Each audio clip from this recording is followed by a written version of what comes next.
Ils étaient tous corrompus. Le Messie ne vient pas pour régner dans le vide. Il vient pour corriger certaines choses. Dans le temple et dans les nations. Un deuxième point saillant. Lorsque le Messie a fait son apparition, c'était au moment d'une carence prophétique grave. Il n'y avait plus de prophétie. La Bible parle de 400 ans sans prophétie. Un grand chaos dans le temple. À l'époque où les prophètes étaient présents, il n'y avait pas d'hérésie dans le temple. Quand est-ce qu'il y a hérésie dans l'église? Lorsque l'onction prophétique est absente. Parce que l'onction que nous avons reçue de la part de Dieu nous inspire pour empêcher l'hérésie dans le temple. Mais parce que cette onction était absente, il y avait l'hérésie. Tu peux te poser la question, alors qu'est-ce qu'un prophète? Nous avons toujours mal défini ce qui est un prophète. Pour nous, un prophète, c'est celui qui prophétise. Mais dans la tradition juive ou même dans l'origine des prophètes, pour être prophète, il faut se perfectionner spirituellement. Un prophète était un homme qui avait une perfection spirituelle. Possédait une totale maîtrise de soi. Un prophète qui n'a pas la maîtrise de soi n'est pas un prophète. Parce que ce qui caractérise un prophète, c'est la maîtrise. Il y a quelqu'un qui me comprend. La prophétie représente l'expression ultime d'un grand homme. Donc, si tu veux voir un homme grand, c'est celui qui a la maîtrise de soi. La prophétie selon la tradition juive, ou parce que la prophétie a commencé par là, n'est pas seulement l'aptitude à prédire l'avenir. C'est un état de transcendance du monde physique. Donc un prophète est celui qui a transcendé le monde physique. Le monde physique, c'est quoi? Le péché, la haine, la jalousie, la convoitise, la corruption. Le prophète doit être au-dessus. Et tant qu'il y a convoitise, haine, jalousie, tu n'es pas un prophète. Parce qu'un prophète se place au-dessus de la réalité physique. Parce qu'un prophète est plus spirituel. Il y avait la disparition totale de la prophétie. Le mot Messie vient de l'hébreu Masha, qui signifie oindre. Le Mashiach signifie le oint de Dieu. Donc, lorsque nous voulons parler du Messie, il s'agit de l'onction. Dans le grec, on parle de Christ. Lorsque nous disons Jésus-Christ, c'est-à-dire Jésus le oint de Dieu. Il y a quelqu'un qui me comprend. Nous ne pouvons pas parler de Jésus en dehors de l'onction, en dehors de la puissance. Jésus-Christ, c'est Jésus de l'onction. Amen.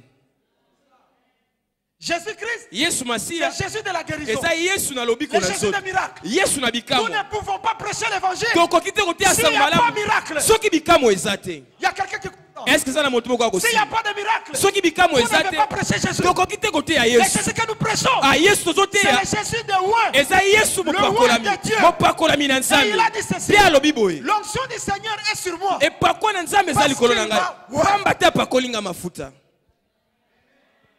parce qu'il m'a Pamba te biko pakolanga mafuta.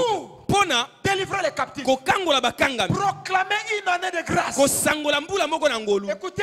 Yoka. Nous ne venons pas à l'église. Tozo en église te. Pour recevoir des fouets. Pona tu baba beta biso film. Pour qu'on nous proclame une année de. Kasi po batekola biso mbula moko na ngolu. Alléluia. Amen. Parce que dans nos familles. Nous avons fouetté. Dans la société, on nous a fouetté. À l'école, on nous a fouetté. À l'église, une année de. Il y a quelqu'un qui me comprend. Une année de grâce. C'est ça Jésus-Christ. Les Jésus du miracle. Les Jésus de l'onction. Les Jésus ouais. Celui qui n'est pas ouais ne peut pas guérir. Ne peut pas proclamer une année de grâce. Nous venons ici parce que nous avons été déçus. Dans nos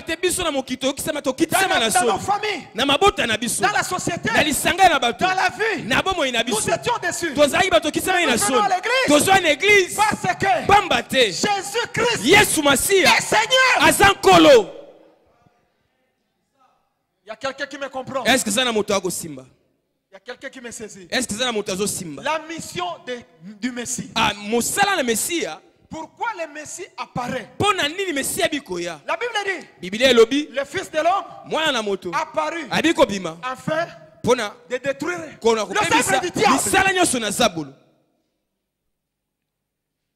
Le Messie a pour mission de te voir en paix. Le Messie a pour mission de te voir dans la guérison. Le Messie a pour mission de voir ton mariage s'épanouir. Le Messie vient avec un commandement. L'amour. Bien-aimé, tu peux prêcher comme tu veux. Tu peux relever les paralytiques comme tu veux. Nous reconnaîtrons que tu es loin. À cause d'une chose. L'amour. Bolingo. Yes. L'amour. Bolingo. L'amour. Bolingo. L'amour. Bolingo. L'amour. Bolingo. Dis un peu l'amour. L'amour. L'amour. L'amour. Jésus a quitté le ciel. Rien que pour venir nous enseigner. Bien que nous sommes pécheurs. Mais il y a un amour qui pardonne le péché. Qui pardonne l'iniquité. Qui peut faire que l'homme misérable se retrouve entre les entrailles de Dieu. Amen. Amen. Bien aimé, s'il n'y avait pas l'amour de Dieu, notre réunion ici ne servirait à rien. Il y a quelqu'un qui comprend. S'il n'y a pas l'amour de Dieu, la prédication ne sert à rien. Tu aimeras ton prochain comme toi-même. Tu fais vivre de l'évangile. L'évangile c'est quoi? L'évangile en grec signifie la réponse qu'on donne à celui qui amène la bonne nouvelle. Donc l'évangile en soi est une récompense. Donc vous n'avez pas besoin de chercher la récompense.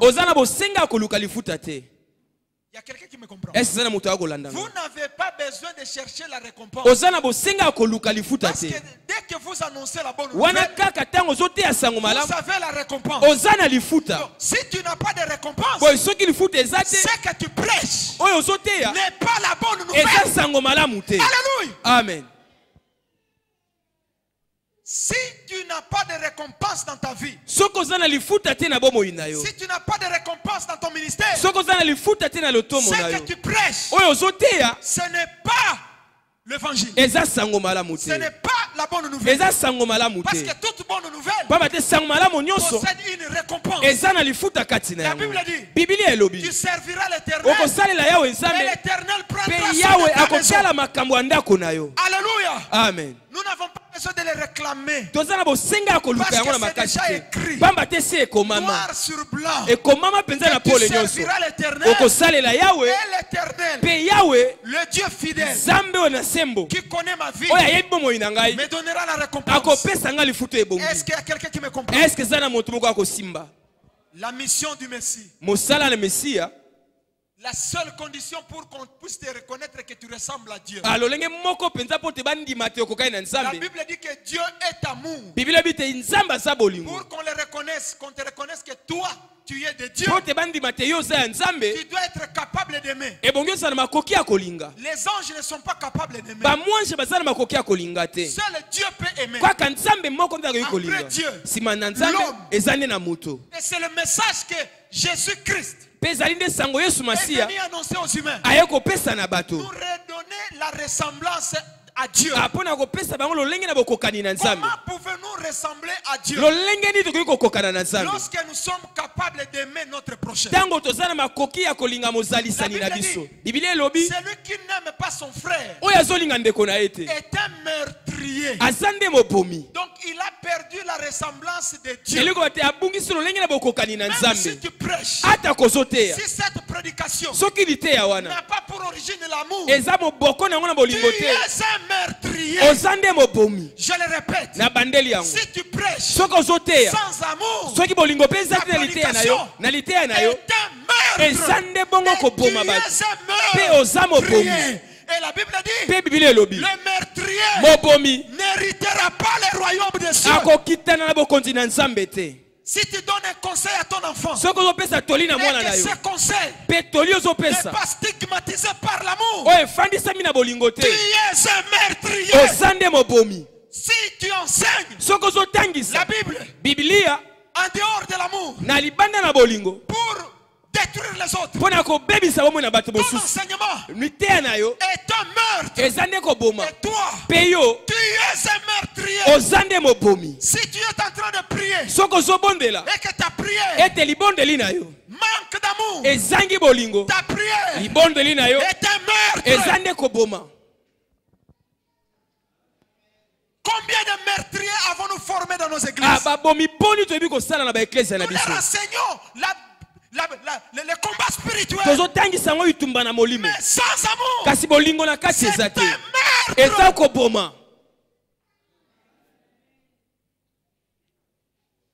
Tu es rempli de haine, rempli de jalousie. Et te voilà, au nom de Jésus, au nom de Jésus. S'il n'y a pas d'amour, la Bible me dit, lorsque je parlerai les langues des hommes et des anges, si je n'ai pas la charité, je suis rien. Je serai un arrêt qui résonne, une cymbale qui retentit. Combien de prédications avons-nous écoutées? De prospérité, de richesse. Nous restons quand même pauvres. Il faut qu'on se le dise. Pourquoi? Parce que toutes ces prédications sont stigmatisées par la convoitise de la chair. Amen. Amen. La convoitise remplit les pasteurs. La convoitise remplit les prophètes. La convoitise remplit les prêtres. Et il est en train d'enseigner rien que pour moissonner. J'ai été à Paris. J'ai entendu une prédication. Un pasteur allait prêcher une femme. Il a dit, donne-moi tous tes bijoux. C'est un meurtrier. La base de sa prédication, c'était quoi? L'argent. Bien aimé, si la base de ton enseignement, c'est pour recevoir de l'argent, tu es un meurtrier et tu es digne de l'enfer. Je sais que c'est choquant, mais je sais que c'est en train, ça vous soigne quand même. Tu ne peux pas faire un combat spirituel s'il n'y a pas d'amour. C'est pourquoi nous chassons les démons. Les démons sont à l'aise. Pourquoi? Parce que nous sommes remplis de haine. Nous combattons Satan avec ses propres armes. Qui sait manipuler les armes démoniaques plus que Satan? Tu n'as jamais vu quelqu'un vient